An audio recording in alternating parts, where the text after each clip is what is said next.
Listen, I would love to debate with Narendra Modi on TV. वज़ीर आज़म इमरान खान ने PM Modi को ये ऑफर किया है कि चलिए टीवी डिबेट कर लेते हैं और एक टीवी डिबेट के थ्रू दोनों मुल्कों के बीच जो भी कॉन्फ्लिक्ट्स हैं, जो भी डिसएग्रीमेंट्स हैं, उनको रिजॉल्व किए लेते हैं। नमस्कार। यदि आप यह सोचते हैं कि संपूर्ण विश्व का सबसे बड़ा दुग्गीबाज और नशेड़ी रेवड़ नरेश इमरान खान नशा करने के उपरांत केवल दुग्गियों में ही मुंह मारता है तो आप गलत हैं। नशा करने के उपरांत रेवड़ाधिपति इमरान खान पियाजी दुग्गियों से अधिक नरगुल्लकों में मुंह मारने में रुचि रखता है और इसके लिए उसने उत्कृष्ट नरगुल्लक के स्वामी नामुराद सईद नामक मस्त खरवंशी को मंत्री के रूप में अपनी पशु सरकार में रखा है, जो कई वर्षों से लगातार अपनी द्वारा इमरान खान की लट सेवा कर रहा है। की सबसे बड़े झोंपड़े वाली गश्ती फिज्जू फकबूर जान भी है, जो रोज टीवी पर अपना झोंपड़ा खोलकर बैठ जाती है और भारत के विरुद्ध निरंतर किसी पोमेरियन कुतिया की तरह भौंकती रहती है।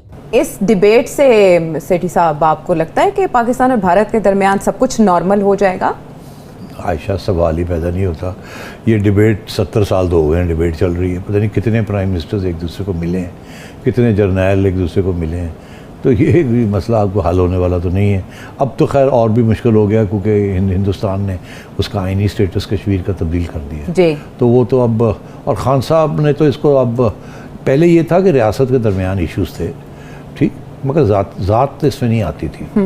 किसी तरीके से एक दूसरे के प्राइम मिनिस्टर को ज़ाती तौर पे कोई नहीं अटैक करता था जी जी, पॉलिसीज़ को अटैक किया जाता। तो खान साहब ने तो नरेंद्र मोदी को ज़ाती तौर पे बहुत गालियाँ दी हैं और इंटरनेशनल प्लेटफॉर्म से खड़े हो गए जी। Small man in big office, बड़ा कुछ कहा आयशा, कुछ अब छोड़े, अब तो रिपीट भी नहीं कर सकते। तो आपका क्या ख्याल है कि वो इसके साथ डिबेट करेगा?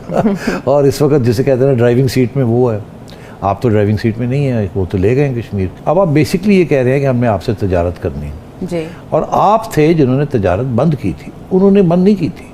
जब ये सब कुछ हुआ था, आर्टिकल 370 की विड्रॉल हुई थी जब 19 में, अगस्त 2019 में जी, तो पाकिस्तान ने रिस्पांस में सारी तजारत बंद कर दी थी। उस वक्त तजारत चल रही थी। और आपको याद होगा अभी हाल ही में इमरान खान साहब को भी कहा गया था कि तजारत करें, अब नॉर्मलाइज करें, क्योंकि आर्मी चीफ ने एक बयान दिया था कि हम नॉर्मलाइजेशन चाहते हैं, हम जियो इकोनॉमिक्स की तरफ बढ़ना चाहते हैं। जियो पॉलिटिक्स पुरानी बात हो गई है, नेशनल सिक्योरिटी में अब मईशत को स्ट्रॉन्ग करना है।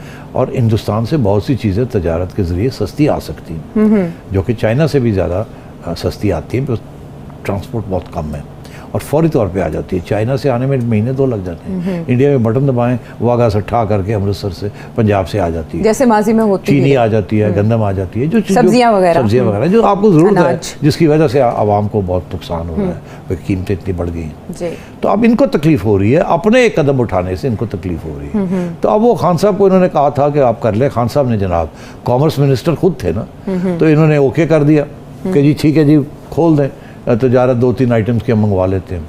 फिर इनको जब वो हो गया, और इनके जो फाइनेंस एडवाइज़र हैं, क्या नाम है उनका, हमाद साहब, हमाद अज़हर, हाँ, वो उन्होंने आके एक प्रेस कॉन्फ्रेंस कर दी कि हम करने लगे हैं इंडिया से।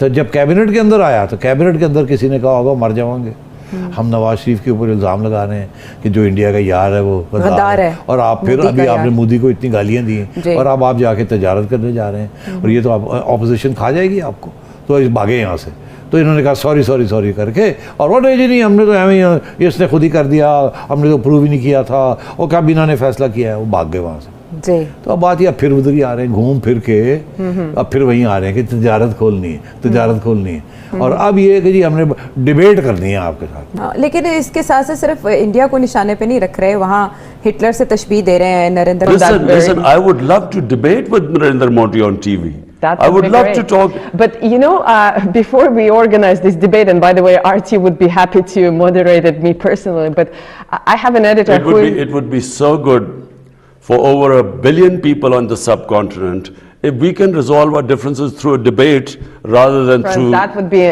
amazing. तो वज़ीर आज़म इमरान खान ने वज़ीर आज़म भारत यानी कि वज़ीर आज़म नरेंद्र मोदी को टीवी डिबेट की ऑफ़र कर दी है। उनका कहना था कि वो ये समझते हैं कि जो कॉन्फ्लिक्ट्स हैं उनको रिज़ॉल्व करने का बेहतरीन तरीका डायलॉग है, डिबेट है, और इसके थ्रू दोनों मुल्कों के बीच जो ताल्लुकात हैं वो बेहतर हो सकते हैं। सिर्फ यही नहीं, उन्होंने ये भी कहा कि इंडिया और पाकिस्तान के बीच ट्रेड को स्टार्ट होना चाहिए, तिजारत होनी चाहिए। वो समझते हैं कि दोनों मुल्कों के बीच तिजारत शुरू होनी चाहिए और ताल्लुकात बेहतर होने चाहिए। और वो ये चाहते हैं कि पीएम मोदी से वो एक टीवी डिबेट करें और वो ऑफ़र करते हैं। उनका ये स्टाइल एक चैलेंज जैसा स्टाइल था, यानी ऐसा लग रहा था कि वो ये ऑफ़र से ज़्यादा एक चैलेंज कर रहे हैं। 2 दिन के अंदर 2 बड़ी स्टेटमेंट्स पाकिस्तान की तरफ से सामने आती हैं, एक पीएम के एडवाइज़र रज़ाक दाऊद की, और फिर अगले ही दिन पीएम इमरान भी ट्रेड की बात करते हैं, दोनों मुल्कों के बीच की होनी चाहिए, ताल्लुकात अच्छे होने चाहिए। और फिर पीएम मोदी को ये ऑफ़र करते हैं कि let's have debate, TV debate. तो इसका मतलब ये है कि पाकिस्तान ये समझ रहा है इस वक्त और ये चाहता है, और पाकिस्तान की ख्वाहिश है कि दोनों मुल्कों के जो बीच ताल्लुकात हैं वो बेहतर हों। लेकिन सवाल ये है कि भारत की तरफ से इसका क्या जवाब आएगा। सवाल यह है कि क्या पीएम मोदी इसका कोई जवाब देंगे। आज तक वज़ीर आज़म इमरान खान ने प्राइम मिनिस्टर मोदी या इंडिया के हवाले से जितनी भी स्टेटमेंट्स जारी की हैं, जितना भी क्रिटिसाइज़ किया है, आज तक वज़ीर आज़म मोदी की तरफ से उसका कोई जवाब नहीं दिया गया। अच्छा बीर साहब, इमरान खान साहब ने इख्तिलाफात के खात्मे के लिए भारतीय जो वज़ीर आज़म नरेंद्र मोदी है उसको टीवी पर मुबाहसे का बाकायदा चैलेंज किया है, तो इसे आप कैसे देखते हैं? करेगा वो चैलेंज एक्सेप्ट नरेंद्र मोदी?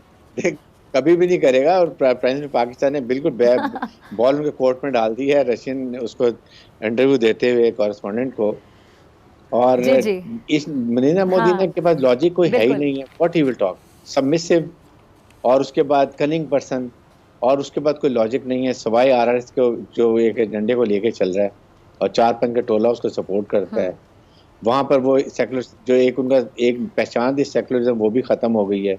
अब उनके पास सिर्फ एक है कि हिंदू स्टेट, नेशनल स्टेट, और उसको हमने आगे लेके चलना है। तो ये आई थिंक दुनिया इसको जो है वो अपोज कर रही है, ह्यूमन राइट्स ऑर्गेनाइजेशन कर रही हैं, दुनिया इसके खिलाफ बात करती है। तो Modi has nothing to talk on in debate with prime minister Pakistan, इसलिए वो किसी हालत में भी इसको एक्सेप्ट नहीं करेगा। अबे साले तेरी माँ